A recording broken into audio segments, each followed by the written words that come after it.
Snakebiters, and welcome to Zombie Bites Damien chomping down on the best and worst in horror movies. And with the countdown to Scream 5 getting ever closer, it's time we see how the other four stack up. And don't forget, smash that like button and subscribe to the channel to catch up with all the horror content that we put out there. Scream is one of the biggest movie franchises ever, making over 600 million across its 4 other movies. The franchise has spanned 3 decades so far, with movies in the 90s, 2000s, 2010s, and soon to be 2020s with Scream 5. It seems that people just cannot get enough of Ghostface. So without further ado, we are now going to rank the Scream franchise.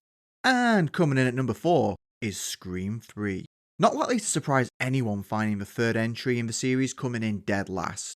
You'd think that a movie that really gets into Sidney's family history, as well as bringing back the iconic slasher Ghostface in a new murderous adventure, would be awesome.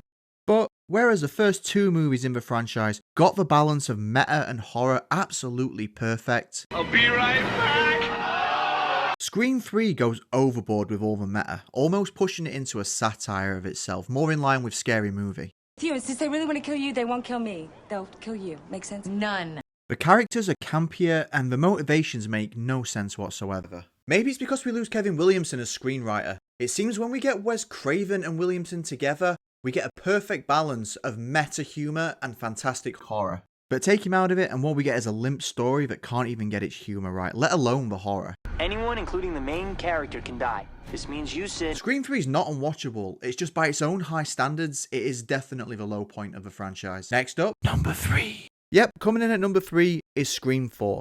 And although it's second to last, Scream 4 deserves a lot of credit for picking up the pieces from the last entry. Local celebrity victim Sydney Prescott chose to return to her hometown. Scream 4 is probably the best attempt by a long-standing horror franchise to refresh and modernise itself for a younger audience. And oh my god, that opening scene. If you needed any proof that when Wes Craven and Kevin Williamson get together, they make magic, this is it. Emma Roberts starring as Jill starts off normal enough, but the evolution of a character really takes the series into somewhere it's never been before. Shit, and virgins can die now. Does that mean that I'm not going to live as long as these two? Clearly. It really helps the movie feel fresh and original, which is something you don't often get in a horror sequel. And then you've got Rory Culkin as Charlie, who really keeps the movie firmly grounded to the original Scream concept. In a lot of ways, Scream 4 is really ahead of its time for 2011, with the focus being on social media, the hunger for fame, and just how far we'd go to get it. And with just how dominated our everyday lives are now by social media and technology, it still feels very topical and fresh and really helps the movie stand up nearly 10 years later. And while some movies have used technology in horror to its detriment, Scream 4 keeps the focus on the motivations behind the technology, which helps keep it timeless and relatable, especially to modern generations. Scream 4 might not be the best of a bunch, but it's still a great watch. And coming in at number 2, man, I hate being predictable. Yep, surprising absolutely nobody, coming in at number 2 is Scream 2. So let's get it straight. When you put out an iconic horror movie that changes the genre, like Scream did, also like The Exorcist, Halloween, Silence of the Lambs, or even Saw to a lesser extent, it's nearly impossible for the sequel to compete. Trying to catch lightning in a bottle for the second time usually results in a film feeling flat, or worse than that, just a sad retread of what made the first film so great. But the best sequels take what made the original so good and they build on it. They widen the lore without abandoning the formula that made fans embrace it in the first place. Scream 2 is a perfect example of how to make a sequel. The first movie lives in a world where horror movies can influence people to become killers. The second movie embraces that with the fictional release of Stab based on the in-world events of Scream 1. The characters that we love from the first movie are back, and we get so many potential suspects for the murder, it's like watching a damn Giallo movie. It might not take the top spot, but you'd be hard pushed to find a sequel in a horror franchise better than Scream 2. And coming in at top spot, and surprising absolutely nobody, is the OG, the original, the saviour of the slasher genre, the 1996 horror phenomena, Scream. Ah yes, Scream. So by the mid-90s, the slasher genre had grown really stale. We'd seen Jason, Freddy, and Michael run themselves into the ground with countless formulaic and disappointing sequels that we were just crying out for something fresh.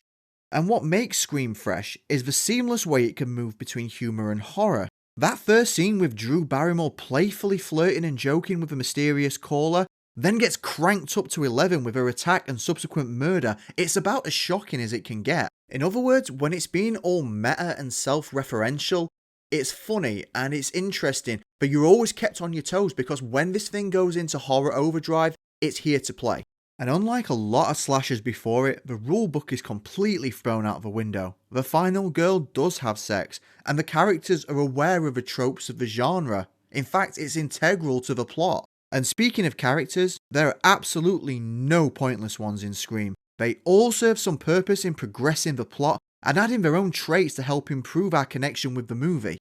In other words, I care about what happens to these characters, whether it's a main eventer like Sidney or Gale, or whether it's just a principal of the school. And the performances, the score, the characters, and the awesome kills all culminate to an incredible finale and a reveal that has served as an iconic moment in the horror genre. And like all the best horror movies, Scream stands up really well today, which is why people go back and watch them time and time again and can still find new ways to enjoy them. In other words, there's a reason why 26 years later there's still a massive anticipation for Scream 5, and that is my ranking of the Scream franchise. Let me know what you think down in the comments. Don't forget to hit that like button and subscribe for way more horror content. Thanks for watching, I've been Damien, and until next time, remember this, Scream 5 is one of the most hotly anticipated movies of the year, so if you have seen it, don't be a dick and post spoilers on the internet for everybody who hasn't. That's my job. Only kidding, I'll see you later.